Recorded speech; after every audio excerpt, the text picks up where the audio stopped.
It's the season of bad news for the old economy as well as the new economy. But startups are, of course, the most exuberant spot of the economy during the pandemic. Look at the kind of dollars that we saw coming in. Look at the way we saw a unicorn being minted every other week. The way these venture capital backed firms are competing with the big boys to poach talent as well. But now it's the season of markdowns. It's the season, unfortunately, of layoffs as well. The new age companies that went ahead and listed on Dalal Street are trading below their IPO price, are trading, anywhere from 30 to 70% below their highs as well. So what is it that you all need to watch out for? Whether you are a founder or a startup employee, whether you're one that was also looking at maybe leaving a very safe job to follow your dream. I'm going to be discussing that and more with my next two guests joining us live right here on ET Now. We're being joined by Nikhil Kamath of Zerodha as well as Nimesh Kampani. You all know him really well. He was, of course, with Let's Venture and has now started another one, Tricq, which deals with startups and is an authoritative voice on the private markets. Welcome, gentlemen. Knowing the way you guys have been, your commentary from the last 2 years, Nikhil Kamath, can I call you a startup bear? Nayantara, I'm a bear everything. I think it's a factor of upbringing and nature more than anything. I always look at the glass as half empty. So I'm bearish when I should be bullish as well. So yeah, sure.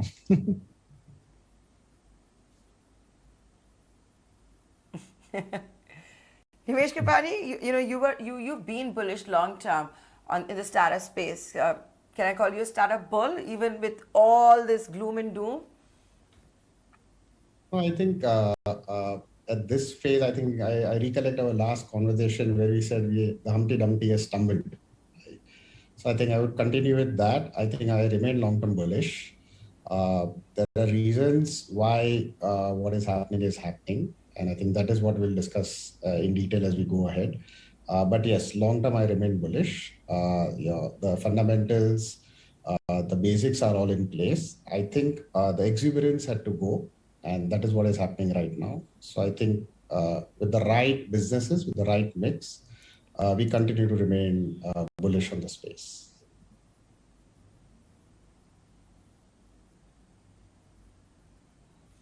So Nikhil Kamath, Humpty Dumpty still not had a great fall. If it's stumbling, that means there's a lot more pain that is, there for us. Yesterday we heard about Vedantu, hundreds of layoffs. Today it's about Cars24, unicorn with all this kind of money, all this kind of backing, are looking to, clearly conserve cash. Yeah, so Nayantara, in all fairness, it is sad to see anybody kind of like have to fire people and lay off, and it's a hard time for everybody on the ground, especially more so in Bangalore because we all live in the same ecosystem and have a lot of interaction with each other. I think for a long time the amount of money which was being printed in the West percolated down into India, into emerging markets. A lot of money where the cost of capital was negligible came into the market. That appears to be changing now. I wonder what cycle will come next, but in the foreseeable short-term future, I do not think the level of excessive liquidity that we witnessed in the last 1 or 2 years will come into the markets.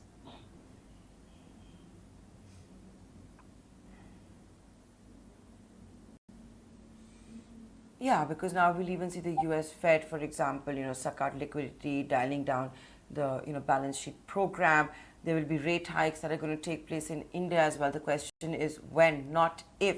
So Nimesh Kampani, I think the mood that seems to now exist, or at least what the VCs are telling the founders and startups is, you've got to survive before you thrive. And if you have to survive before you thrive, more markdowns, more layoffs. There are thousands of people who have lost their jobs in the last 1 month alone. Yes, so you just go back to the basics, right? As I mentioned, that businesses, even hundreds of years back, were built on customers' money and not some investors' money. right? If you continue to do that till you are listed, there is definitely something wrong in what you are building, right? I really respect and I really like what the Kamath brothers have done, because they've not taken any investor money and they've built the businesses with customer money, right? And that is the right way to go, right? The some of the things that were impacting the market, and it was the euphoric period. The cash flow was just coming. There was too much liquidity.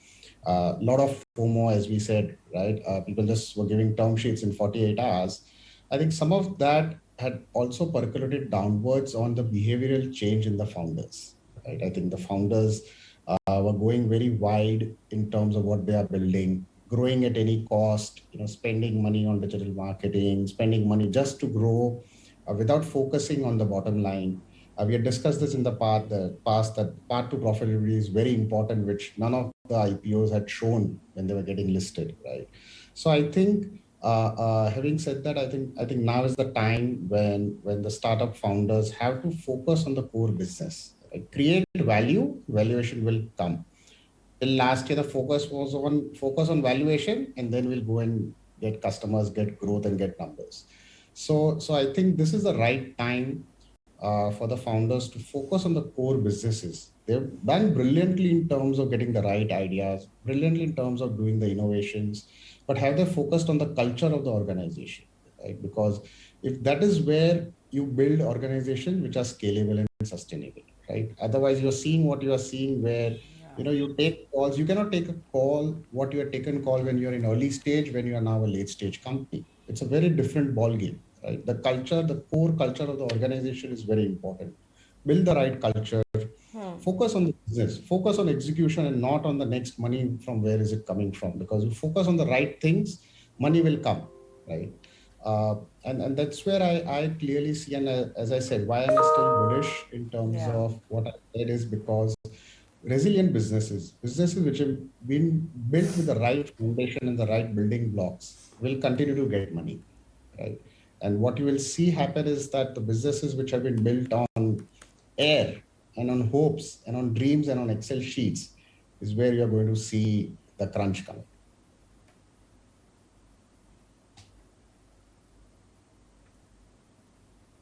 Yes, this is exactly what Mr. Sanjeev Bikhchandani of InfoEdge India has also been saying.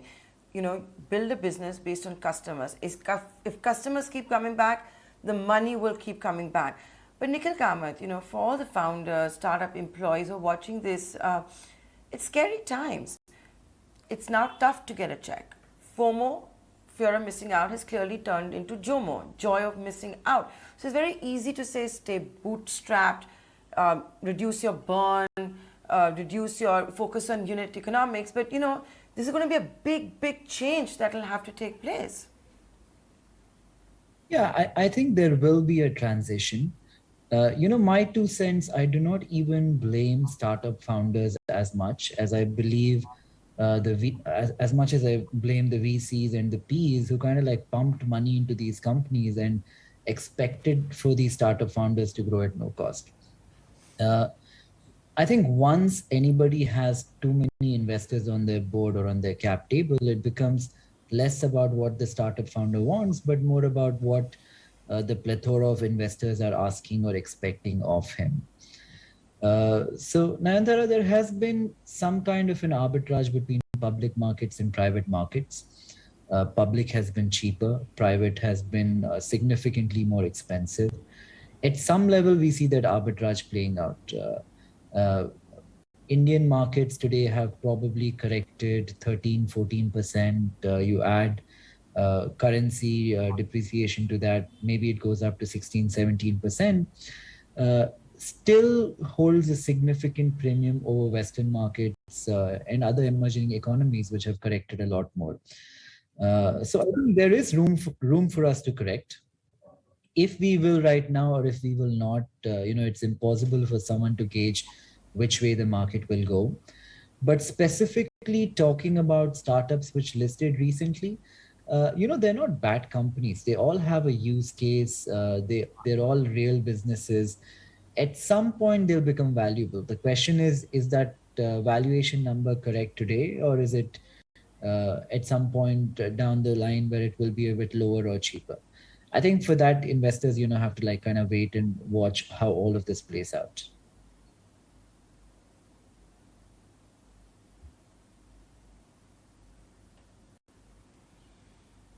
Okay, so you think it's the venture capital firm which spoiled the system, spoiled the behavior, spoiled how maybe founders interact with money and think of money.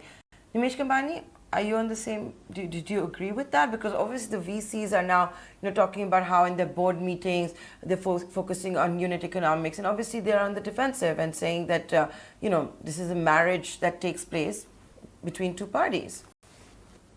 I think to a certain extent, I agree. You need both the hands to clap, right? And with the kind of liquidity that the VC funds were raising, if you just look at the numbers, even domestic funds, last year they have raised the highest amount that they could have ever raised, right? So when you have so much liquidity and you have to deploy that money, so obviously there is a lot of pressure on deployment in the right areas.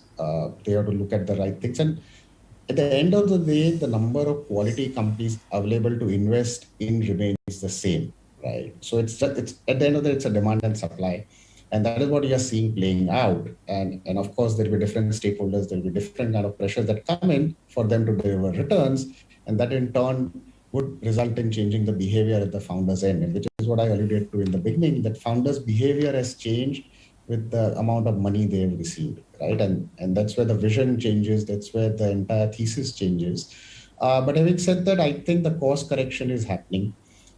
You are seeing, as Nikhil mentioned, on the public market side, value the companies have come down by around 70% adjusted with currency. On the private side, I would say they've come down by around 30% for sure. When people are raising money, the expectations are down to about at least 30%, if not more. Right? So you're seeing that impact coming. The arbitrage is also lowering. And as I said, I think the VCs will also take a step back, reevaluate on what they are doing and how they are doing. Right? I think the days of getting term sheet in 48 hours are gone. People will do due diligence and an appropriate due diligence. In fact, the new buzzword that I'm hearing is that in addition to financial and legal due diligence, a lot of investors have started now doing intellectual due diligence of the founders on integrity and what they are building. Right? So I think so it's a time for behavior change to happen on the VC side, and which is now happening, and you will see that happen. They'll go slow for a few months, and that's where you will see no unicorns coming up in the next couple of months. We saw that in April. I think that is what will happen. But with that behavioral change, I think the balance will come back, and you will see sensible investing happening again.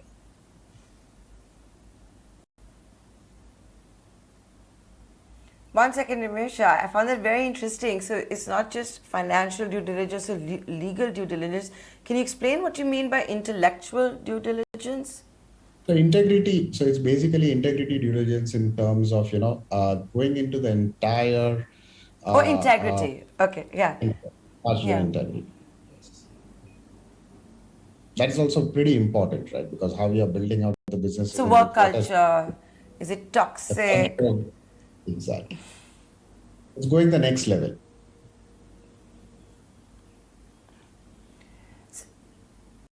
So Nikhil Kamath, I know your journey is well documented, but I think it's very relevant to ask this question today. The fact is that you and your brother Nitin Kamath have built this really successful business where you are the #1 brokerage firm in the country today. You've been able to withstand competition from an ICICI Pro securities to even the new ones, whether it's a Grow and Upstocks, etc., maintaining your market share and at least the lead market share. Can you recall your first few days, your initial journey, how it happened, how were you tempted by VC money? Were you not offered blank checks? Were you not chased? Because I will say this, while both of you decide to remain bootstrapped, it's not like you all both are from very humble beginnings as well, right? So it'll be very interesting at this juncture today to talk about your journey. Yeah, so Nayantara, we started at a time when the concept of VC did not really exist. We started after the 2008 financial crises, and everything stock market was very uncool. So even if we were to go out and look for VC money, nobody would have given us money. Nobody was really innovating around financial markets. We've grown in a very organic manner and never really focused on revenues and in terms of how many clients we have and stuff like that. It's always been about service. And after the point where we were profitable, I don't think we had this urgent need to exponentially grow because we were not really competing with anyone. I think when you start to think on the lines of the market size is X and I need to be the leading player and I need to control Y percentage of the market and I need to do it in so much time, and you set plans like this for yourself, things become a lot more chaotic. So since we took the organic path, we've never really, had many of the difficulties that many startups, which are kind of forced to grow very quickly, might have had. And, we've also been very lucky. We've had a 11, 12, 13-year bull market that, we've kind of ridden.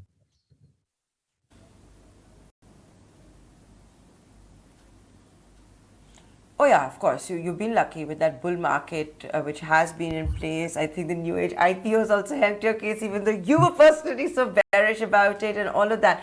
And the way the markets have performed, especially post the pandemic. But Nikhil, once again, it's not like, and you both have said this, you both have been offered blank checks from VCs. It takes serious guts to say no to that. How did you do it? And knowing that those checks are going to your competition. Well, I think maybe Nitin got offered more blank checks than I did. Not many have come my way. But I think money and the kind of like, being better than our competition in terms of scale is probably not the criteria for us. And that has maybe helped us stay away from that.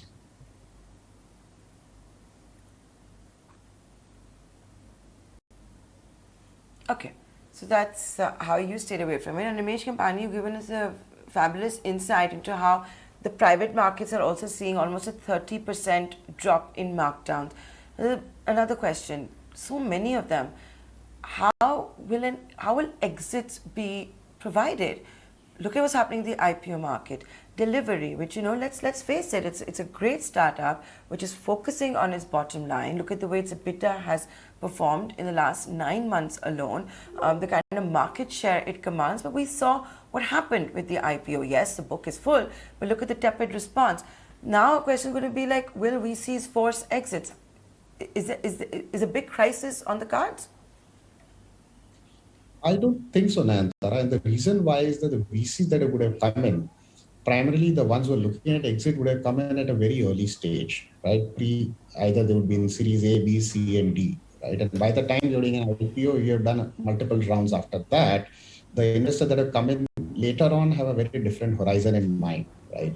So the exits that will be taken will be why the investors who had come in earlier.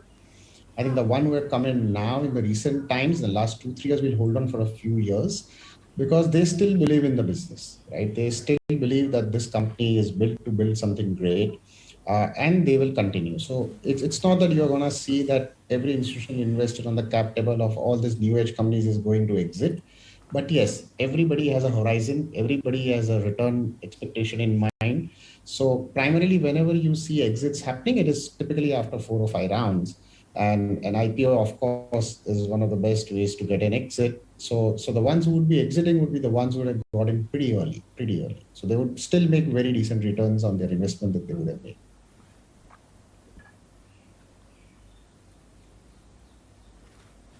I think it's not public knowledge that the biggest bulls in the startup ecosystem have decided to take a bearish stance. You have Masa of SoftBank on stage during earnings saying SoftBank this year globally will write half the number of checks, if not a quarter.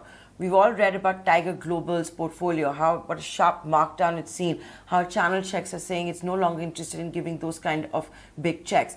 We read about how Sequoia Capital has decided to delay its fund closing as far as India goes. So Nimesh Kampani, the fact is that there is going to be a liquidity shortage, if you want to call it that, for the startup ecosystem.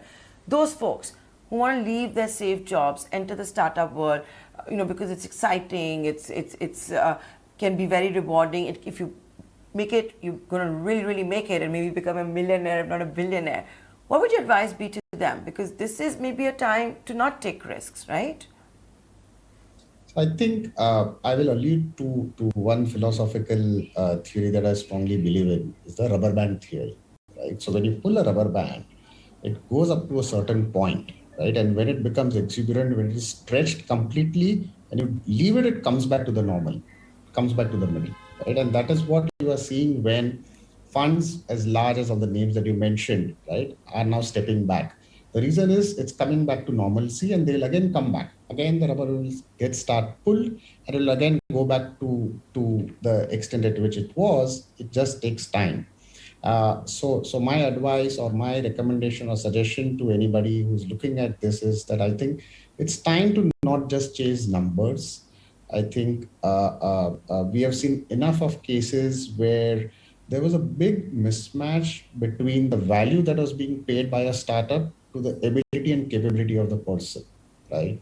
And just to give an example, say someone who's making 10 lakhs is getting an offer of 40 lakhs. That just doesn't make sense, right? You don't want people at any cost. So that exuberance will normalize, right? I think people should taper down their expectations of what they deserve and what they should get. And at the same time, I think be patient, ride the wave, work with the right companies, with the right founders, with the right culture, and it will pay off in the longer term, right? I think the focus had been just as the way the fundraise was happening. It was very short-term focus. People were jumping jobs. People were taking multiple offers in the notice period, right? So some of those things will normalize. I think the thing is to be patient and go for what you think is right and not just follow the exuberance that was out there in the market last year.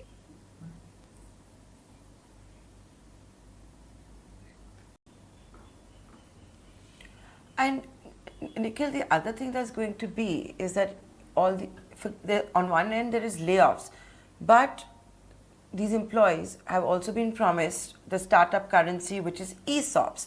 Now, the value of these ESOPs is obviously also going to see a visible markdown, right? So the net worth of employees is also going to come down. Yeah, probably, but I think we're kind of like overstating the chaos in the ecosystem in a way. It's honestly not that bad, Nayantara. Even today, if you were to talk to any global investor, they would put India. Wow! I made Nikhil Kamath not sound cynical. Wow! I deserve a trophy. I made Nikhil Kamath not sound cynical. Yeah, no, there are many things, which are going for us. I think internationally, the perception in India is really good. If you ask any global investor, even today, I mean, we might be doing badly in a relative world, but I think we're on top of their interest pie. They're very keen to enter India and participate in any way whatsoever. I think a bunch of things are going in our way. I think, the government on the top, from Modi ji, the consistency and the stability that has been around in India for the last almost a decade now, we have not seen for a significant amount of time in India. And that is really encouraging foreign investors to come into India. I think having like stable policy making on the top makes a huge difference. From the public markets ecosystem, because I have more engagement there, I think the RBI and SEBI has done an incredible job in reducing leverage, allowing people not to borrow and trade. They've been very, they've been preempting the future in a way, and it's incredible that they've been able to curtail the amount of risk-taking ability in the market. And I'm sure that has saved a lot of investors. Even if you were to look at the stuff that came around crypto, like just before the crash, that was incredible timing, right? Like, 2 weeks before crypto, these guys started, not allowing people to transfer money into crypto exchanges and buying Bitcoins, etc. So a lot is going well for us, especially on the governance and regulation side, and also from an opportunity. Demographics of India are good, and we often tend to overstate the problem. I mean, things are bad here, but I don't think they're as bad as the rest of the world. I mean, you look at every company in the Nasdaq or tech company in the US, everything from Netflix to Peloton to I have a few of these companies. They're down like 70-80%. We are sitting on a 14% correction from the Yeah. top of a 100% rally. That is all that has happened in India.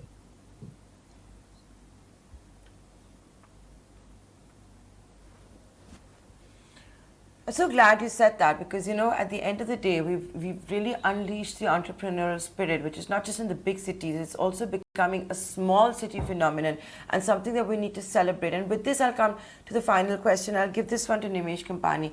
Nimesh Kampani, it's about time we start celebrating failures as well. Yes, we might see a lot of failures of some business models. We might but it's time we celebrate that.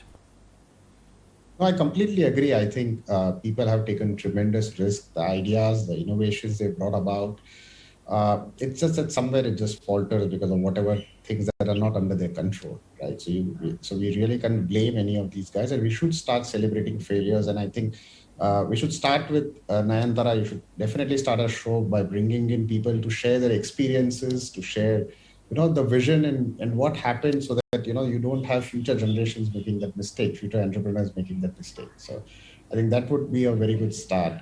But yes, I think we need to encourage that, and as Nikhil rightly pointed out, government is doing all the right things, the policies are in the right manner. That is encouraging, and one good sign, at least, which I'm seeing, is that you don't get apartments on rent in Bangalore right now because it's completely in short supply. So there is enough talent sitting out there. It's not all doomsday. But yes, I think we should start celebrating, as you rightly pointed out, the failures, because they're not failures. They are, I think, learning lessons.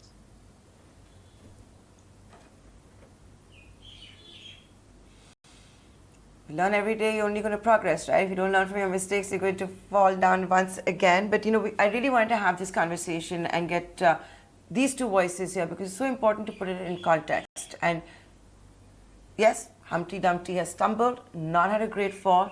We are likely to see many more bad headlines. But at the end of the day, the entrepreneurial spirit is intact. It's not as if it is a bubble which is going to burst. That seems to be the what my two guests have to say today. And with that, it's a wrap. Many thanks for tuning in. And thank you, Mr. Kampani and Mr. Kamath, for being live with us. Thank you, Nayantara.